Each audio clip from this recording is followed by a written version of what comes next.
جہاں پہ وہ اپنی مرضی سے رہ سکے. تو یہ سارے جو خواہشات تھی منگو کی، اور منگو کے ساتھ ساتھ وہاں پہ رہنے والے ہر انڈین کی تھی. اب 1935 کو ایک ایکٹ پاس ہوتا ہے، 1 اپریل 1935. یہ ڈیٹ آپ نے یاد رکھنی ہے، امپورٹنٹ ڈیٹ ہے. تو 1935 کو ایک ایکٹ پاس ہوتا ہے.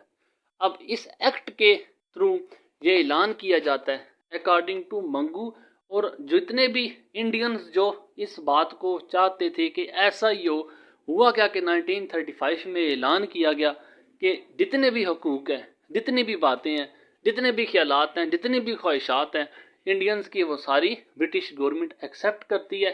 ان کو آزادی کا حق دیا جائے گا، ان کی حق تلفی نہیں کی جائے گی، اور جتنے برٹش والے ہیں وہ یہاں سے ملک کو چھوڑ کے جا رہے ہیں، وغیرہ وغیرہ. اس طرح کی بے شمار باتیں جو انڈینز چاہتے تھے کہ ویسے ہو، تو 1935 میں ایسا اعلان کیا گیا. اب یہ اعلان جو تھا منگو تک پہنچا. اب یہ اعلان جو تھا، یہ منگو جو ایک ٹانگا والا تھا، جو ٹانگا چلاتا تھا، اب یہ صبح صبح کو نکلا، اسے پتہ چلا کہ آج 1 اپریل ہے 1935، اور یہ اعلان کیا گیا جو میں نے بھی آپ کو بتایا. اب ٹانگے میں بیٹھا، اس نے اپنی سواریوں کو سنا، وہ بھی اسی بارے میں بات کر رہی تھی. پھر اس نے مختلف لوگوں کو جہاں جہاں پہ جاتا جا رہا تھا وہاں پہ اس نے سنا، سب اسی بارے میں باتیں کر رہے تھے. منگو بڑا خوش ہوا کیونکہ وہ پریسڈ تھے، وہ برٹش کے اندر رہ کے بڑے تنگ پڑ چکے تھے. وہ اپنے حقوق کو تلف ہوتا دیکھ دیکھ کر وہ ان کے کسی بس میں نہیں آ رہا تھا کہ کسی طرح اپنی ان سے جان چھڑائی جائے. لیکن جب اس ایکٹ کا سنا تو منگو کو بڑی خوشی ہوئی. منگو کے ساتھ ساتھ جتنے بھی انڈینز تھے سب کو بڑی خوشی ہوئی، ہر بندہ اسی پہ بات کر رہا تھا. اب جب یہ تھوڑا سا آگے جاتا ہے تو پھر اس نے ایک پوسٹ، ایک کھمبا دیکھا. اس کھمبے کے پاس ایک گورا کھڑا تھا. وہ گورا سولجر جب وہ اس کے پاس آیا تو اس نے اسے کہا کہ مجھے ڈانسنگ بازار جانا ہے. اب یہ اس کو ڈانسنگ بازار، اسے جیسے اس نے گورے کو دیکھا اسے یاد آ گیا، یہ تو وہی گورا ہے جو پچھلے سال فلاں جگہ پہ اس نے مجھے مارا تھا اور میں کچھ نہیں کر سکا تھا اس وقت. اب اس نے اس سے 5 روپے مانگے کہ وہاں تک جانے کے 5 روپے ہیں. آگے سے گورا جو سولجر تھا اس کے پاس سٹک تھی، اس نے رکھ کے دی سٹک منگو کو کہ اتنے زیادہ روپے. اب منگو کو پتا تھا کہ جناب 1935 کا ایکٹ ہے، پاس ہو گیا. ایسی کی تیسی گورے کی نیچے اترا اور اس نے ایسے گون سے مارے نا اس جو سولجر تھا کہ وہ بیچارہ چیخنے چلانا شروع ہو گیا. آگے پیچھے لوگ اکٹھے ہو گئے، پولیس بھی آ گئی. پولیس نے کیا منگو کو اریسٹ، اور اریسٹ کر کے اسے بند کر دیا جیل میں. اب منگو انہیں بتاتا رہا کہ جناب ہمارا ایکٹ پاس ہو گیا، اس ایکٹ کے تھرو جو ہمارے ساتھ بد اخلاقی کرے گا ہمیں پورا حق ہے اسے جواب دینے کا. لیکن جب وہ جیل میں جاتا ہے، جب وہ بند ہوتا ہے، تب اسے اس بات کا احساس ہوتا ہے، تب اسے یہ بات بتائی جاتی ہے کہ جناب کوئی چینج نہیں ہوئی، کچھ بھی نہیں بدلا، سب کچھ ویسے کا ویسا ہے. جو قانون آپ نے سنا ہے یہ صرف آپ کی خام خیالی ہے. تو یہاں پہ جتنی بھی ایکسپیکٹیشنز تھی منگو کی، اور منگو کے ساتھ ساتھ جو وہاں پہ رہنے والے تھے، نہ جانے وہ کتنے پلان بنا رہے تھے، وہ سارے کے سارے ان کے پلانز، وہ ساری ان کی خواہشات وہیں پہ بکھر جاتی ہیں. تو یہ نیو کانسٹیٹیوشن کی سٹوری تھی. امید کرتا ہوں کہ آپ کو یہ سٹوری ساری سمجھ آ گئی ہوگی. سٹوری کو اچھا سن لینا، سٹوری کو اچھا سمجھ لینے کے بعد آپ لوگ اس کے تھیمز، اس کے کوسچن آرام سے اٹیمپٹ کر لو گے. تو چلتا ہوں اس کے تھیمز کی جانب. اس کا سب سے مین تھیم ایک ہی ہے، ایکسپیکٹیشنز ورسز ریالٹی.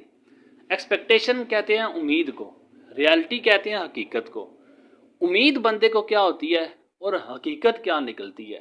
بے شمار دفعہ انسان کے ساتھ ایسا ہوتا ہے کہ سوچتا کچھ اور ہے لیکن ہوتا کچھ اور ہے. اس نے پلان کچھ اور بنایا ہوتا ہے لیکن آخر میں جو رزلٹ نکلتا ہے وہ کچھ اور نکلتا ہے. اب یہی حساب منگو کے ساتھ بھی آپ لوگوں کو میں ڈیٹیل سے بتا چکا ہوں کہ کس طرح ہوا، کس طرح کی امید تھی، کیا اس نے سوچا تھا. ایون کہ برٹش والوں کو یہ منکی، سوائن اور پتہ نہیں کیا کیا کہتا تھا، لیکن جب ریالٹی اسے پتہ چلی کہ جناب کچھ بھی نہیں بدلا، تو تب اس کا احساس، تب اس کی خواہشات کس طرح بکھری، اس چیز کا احساس منگو کو ہو سکتا ہے یا اس کے وہاں پہ رہنے والے جتنے بھی سٹیزنز تھے۔ تو ایکسپیکٹیشنز ورسز ریالٹی اس کا مین تھیم ہے۔ پھر اس کے جو امپورٹنٹ کویشچنز ہیں، دیکھیں یہ سارے امپورٹنٹ کویشچنز جو یونیورسٹی بار بار پوچھتی ہے، انہی کویشچنز کے گرد یہ ساری سٹوری ریوالو کرے گی۔ یہی کویشچنز انشاءاللہ تعالیٰ یونیورسٹی میں دوبارہ بھی پوچھے جائیں گے۔ What is the theme of the story? اب اسی تھیم کو آپ نے ڈیٹیل کے ساتھ بتانا ہے، اور ایکسپیکٹیشن ورسز ریالٹی والی تھیم کہ ایکسپیکٹ وہ کیا کرا تھا، کیا امید تھی، کیا خواہشات تھی، کیا باتیں اس کے دل میں تھی، اور پھر جب ریالٹی نکلی اس کی کیا نکلی۔ اس میں آپ کی پوری سمری آرام سے ریپیٹ ہو سکتی ہے۔ پھر اس کے بعد استاد منگو ریپریزینٹڈ آل انڈینز، استاد منگو سارے انڈینز کو ریپریزینٹ کرتا ہے، سارے انڈینز کی نمائندگی کرتا ہے۔ ہاؤ، کیسے؟ اب کس طرح ریپریزینٹ کرتا ہے؟ آپ کو میں نے مثال دی ہے 100 آدمیوں کی، کہ جو 100 آدمیوں کی بات اپنے منہ سے نکالتا ہے، 100 آدمیوں کے خیالات ایک شخص پیش کرتا ہے، 100 آدمیوں کے کردار، 100 آدمیوں کی جتنی باتیں ہوتی ہیں وہ ایک شخص کے تھرو پیش کی جاتی ہیں، اور یہی کچھ آپ کو منگو میں بھی ملے گا۔ تو یہ منگو کا کریکٹر جو جتنی سمری آپ کو بتائی ہے، یہ ساری سمری جو کچھ منگو چاہتا ہے، جو کچھ منگو سوچتا ہے، جو خیال کرتا ہے، وہ ہر انڈین کی اپنی مرضی ہوتی ہے۔ پھر اس کے بعد کویشچن نمبر 3 ہے، وائی استاد منگو ہیٹڈ دا برٹش؟ کیوں برٹش کو ہیٹ کرتے تھے، کیوں برطانیہ والوں کو وہ نفرت کرتا تھا؟ اس چیز کا جواب آپ کو بخوبی پتہ ہے کہ آپ دیکھ لیں، ایک شخص اگر آپ کو غلام بنا کے رکھتا ہے، ایک شخص کی مرضی کے مطابق آپ اپنی زندگی گزار رہے ہوتے ہو، تو آپ کیوں چاہو گے کہ وہ شخص میری جان چھوڑ دے، وہ شخص مجھ سے دور چلا جائے، اس شخص سے میں آزادی حاصل کر لوں؟ بالکل وہی فیلنگز استاد کی بھی، منگو کی بھی تھی، اور جتنے سٹیزنز وہاں پہ رہ رہے تھے انہی کی تھی۔ اس کی جو کہانی کا جواب آپ کو، اس سارے سوال کا جواب آپ کو کہانی سے ایزیلی مل جائے گا۔ آپ کو پتہ ہوگا کہ یہ کیوں چاہتے تھے، کیوں برٹش والوں کو یہ نفرت کرتے تھے، یا کیوں برٹش والے چاہتے تھے کہ وہاں سے چلے جائے۔ تو رائٹ دا کوارل بٹوین استاد منگو اینڈ دا گورا soldier in your own words, میں نے آپ کو ان دونوں کی لڑائی بتائی ہے، تو اسی لڑائی کو آپ نے اپنے الفاظ میں پیش کرنا ہے۔ پھر what was the new act? نیا ایکٹ جو 1935 تھا وہ کیا تھا؟ اس کے بارے میں بات ہو چکی۔ 1935 ایکٹ کے مطابق کیا اعلان کیا گیا، اور what changes were Mangu expecting? کس طرح کی چینجز، کس طرح کی تبدیلیاں، کس طرح کی ریفارمز، کس طرح کی اصلاحات منگو جو تھا وہ امید کر رہا تھا after the implementation of this act, کہ جب یہ ایکٹ، جب یہ اعلان امپلیمنٹ ہوگا، جب یہ اعلان جو ہے یہ باقاعدہ طور پہ یہ اس کا قانون بنے گا، تو منگو کیا امید رکھتا تھا کہ یہ اعلان کس طرح اس کی زندگیوں کو چینج کرے گا، یہ اعلان کیا تبدیلیاں لائے گا۔ تو اس پہ آپ لوگوں کو میں ڈیٹیل سے ہر چیز بتا چکا۔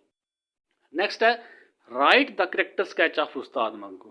تو بات آتی ہے استاد منگو پہ، تو سب کچھ ہے ہی استاد منگو کے بارے میں ہے۔ اس کا کریکٹر اسکیچ، وہ ایک وائز مین تھا، وہ ٹانگا چلاتا تھا، وہ آزادی حاصل کرنا چاہتا تھا، وہ کیا کیا چاہتا تھا، اس نے سٹوری میں کیا کیا کیا، کس طرح کی مرضی تھی، کس طرح کی اس کی ایکسپیکٹیشن تھی، اور پھر ایکسپیکٹیشن لات میں کیسے ٹوٹی، یہ ساری ڈیٹیل استاد منگو کے بارے میں ہے، آپ اسے ایزیلی مینیج کر سکتے ہیں۔ تو یہ سارے اس کے امپورٹنٹ کویشچنز تھے۔ اب اس کے بعد میں آپ لوگوں کو وہ کویشچنز جو میں آپ کو بتائے ہیں، ان کویشچنز کو ود آنسر شو کرتا ہوں۔ تو یہ سارے کویشچن نمبر 1 سے لے کر ود آنسر، وہ سارے کویشچنز آپ لوگوں کو دکھا رہا ہوں، اور میں نے آپ کو بتایا یہ کویشچنز 2 طرح کے ہیں۔ ایک ہر کویشچنز کو الگ الگ سے آنسر کے ساتھ آپ کو ملے گا، پھر اس کے بعد میں لاسٹ میں آپ لوگوں کو وہ آنسر دکھاؤں گا کہ جو آل ان ون ہوگا، اور وہ بچے جو زیادہ تیار نہیں کر سکتے وہ صرف اس کویشچن کو تیار کریں۔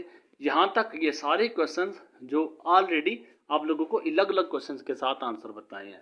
پھر یہ کویشچن نیو کانسٹیٹیوشن کا ایک ہی ہے، آل ان ون کویشچن ہے، اس کویشچن کو آپ نے تیار کرنا ہے، تو انشاءاللہ تعالی یہ سارے کویشچنز کو کور کر لے گا۔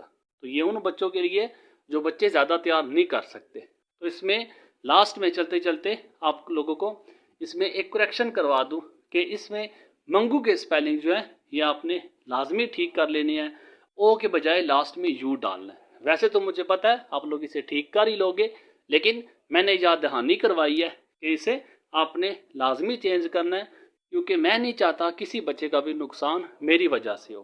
یہ تھی سٹوری نمبر 3۔ امید کرتا ہوں آپ لوگوں کو اس کی اچھی سمجھ آئی ہوگی۔ انشاءاللہ تعالی آپ کے ساتھ نیکسٹ سٹوری میں ملاقات ہوتی ہے، تب تک کے لیے اجازت دیں۔ جزاک اللہ، اللہ حافظ، السلام علیکم۔